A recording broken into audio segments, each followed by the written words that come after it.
I'm here today at the Silverlake garages in Shedfield in Hampshire, and I'm really pleased to have signed a contract just about almost a year ago to be crushing electric bikes and scooters, and these are modified electric bikes and electric motorbikes and e-scooters that are seized by the police across Hampshire and the Isle of Wight. So we're here today from Hampshire and Isle of Wight Police Roads Policing Unit with the Police and Crime Commissioner Donna Jones on the first anniversary of Operation Crush. We know these kind of bikes and e-scooters are often associated to crime, whether it be knife crime, transporting drugs, antisocial behaviour, or in fact road traffic offences.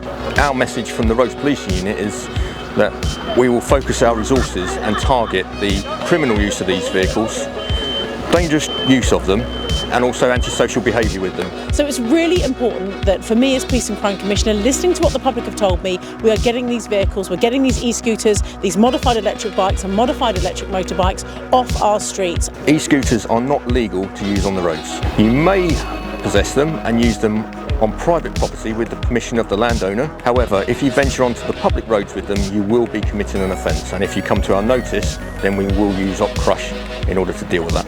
And police officers will be regularly stopping young people using these and anyone using them across our communities to make them aware that without insurance you're breaking the law, you need to get off and you need to push it home.